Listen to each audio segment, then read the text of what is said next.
Next we visited Xian, where we toured the ancient and mighty city walls.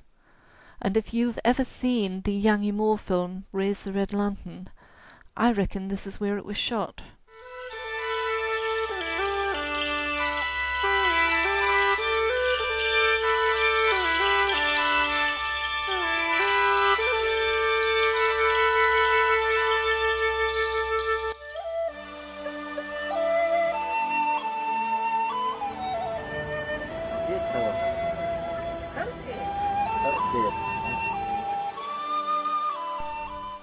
So we enter the city walls via the south gate, right next to the building site.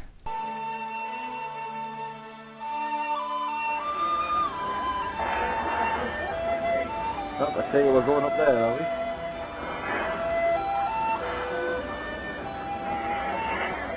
Follow the flower.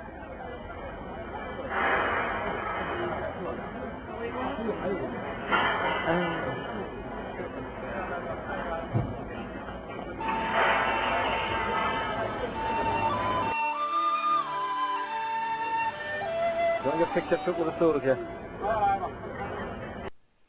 So time for a little photo shoot, then a climb to the top of the city walls. More guards on the door.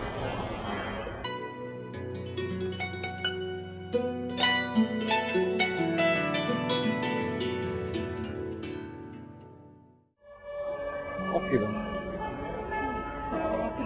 Green, I think.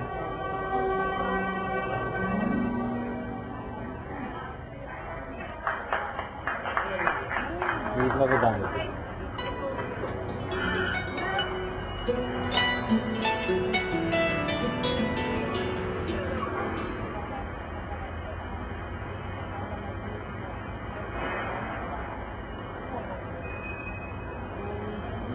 The inner and outer city.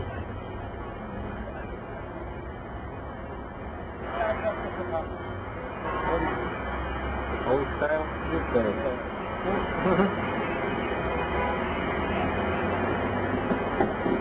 An idea of how big and busy this place is, like the city wall. Okay. Dividing the old city from the new. 600 years old.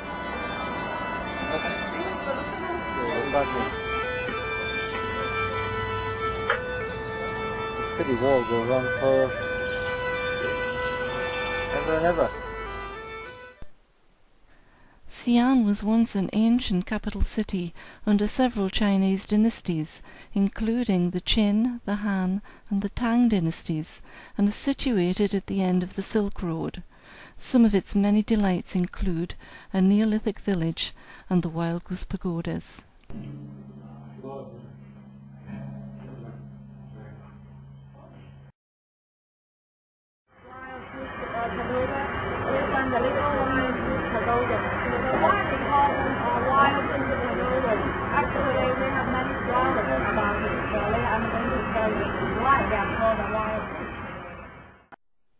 Jessica, our guide, explained that the legend of the wild goose is symbolic in the Buddhist path that chooses not to eat meat.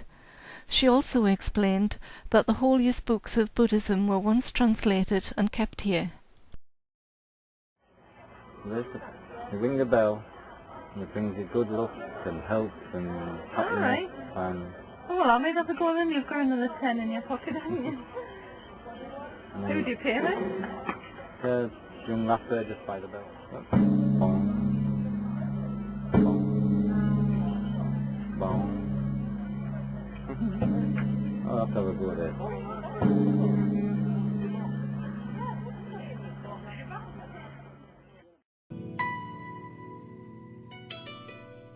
So Carl gets gung-ho.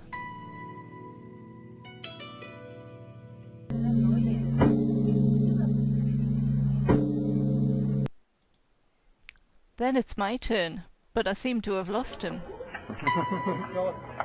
Alright, I'm over here. No, I'm not. I'm at a good angle. I can go all the way around.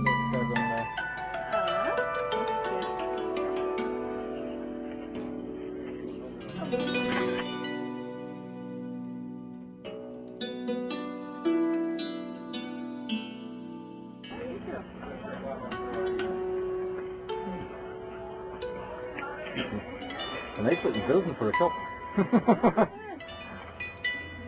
Well, actually, I mean, it used to be part of the temple, didn't it? But Yeah. there's no official religion anymore. God bless you.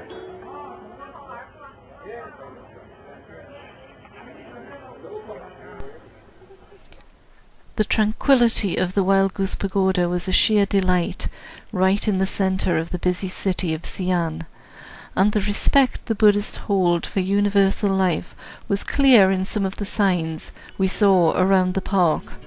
One said, "Please don't walk on the grass. The grass has life too." The previous evening, however, we saw the big Wild Goose Pagoda in a completely different light, literally.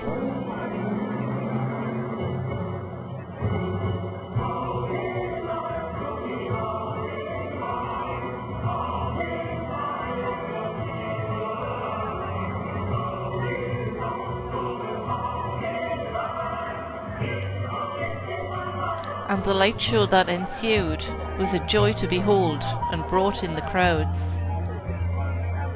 We even climbed up onto a wall to try and get a better view at one point.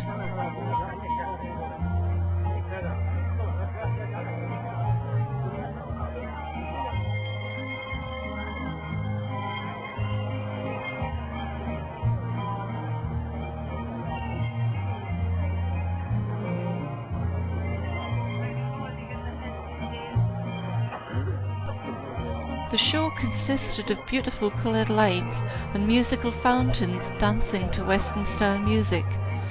Thousands of local people came out to see the light show, and this seemed to be one of the few times we could leave our hotel without being under the watchful eye of our Chinese guide.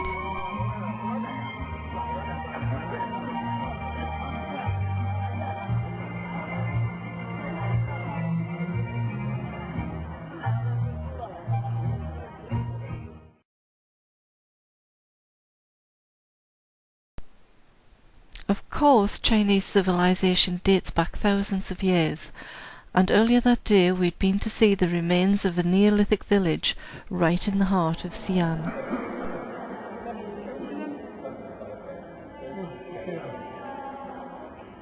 Oh, yeah, there's bones there.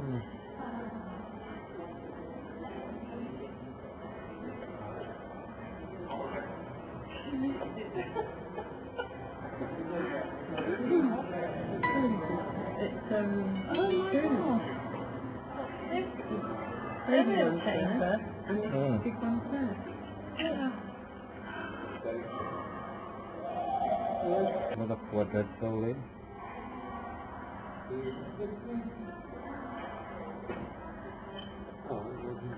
There's another burial chamber. Yeah. Yep. Well, if he ain't dead, he's not very well.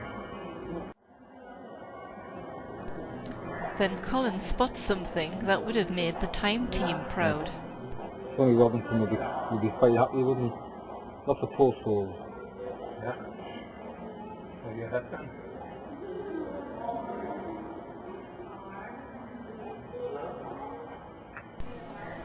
Of course, the main reason that you come to Xian these days is to see the mighty Terracotta Army. This amazing archaeological site was first discovered in 1975 by some local farmers who were working in fields on the outskirts of Xian. It had lain undisturbed for more than 3,000 years and is thought to be the tomb of the great Chinese Emperor Qian, among whose other legacies is the Great Wall of China.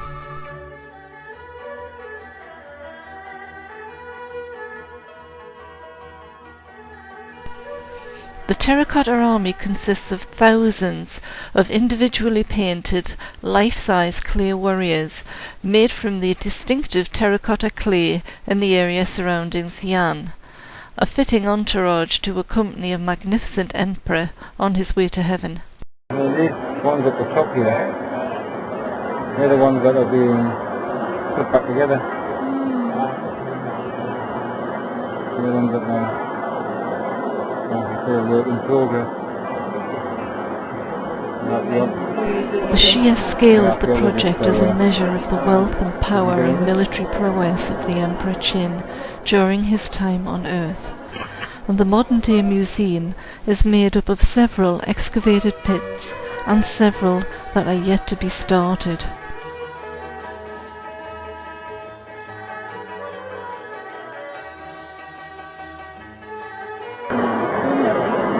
You saw how long that book before was. This is how wide it is.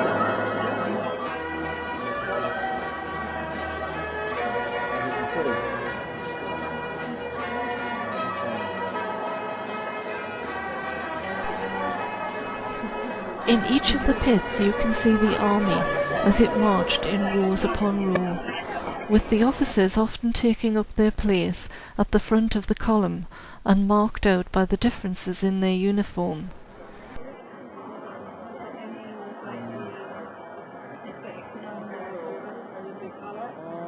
You find all the different shaped heads and top-knots and things for the, you know, the rank. I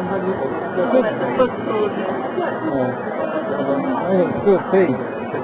Especially the colour and things. Of course, this has led to speculation that the individually painted faces on each of the soldiers are actually faces of the Emperor's contemporaries, his men who lived 3,000 years ago.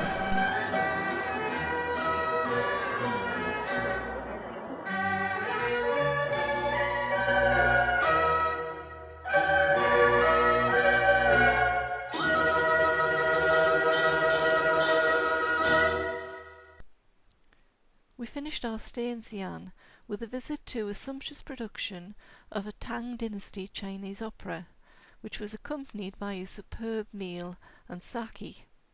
We were quite near the back, much to Colin's delight. Well, at least we can say we've seen one.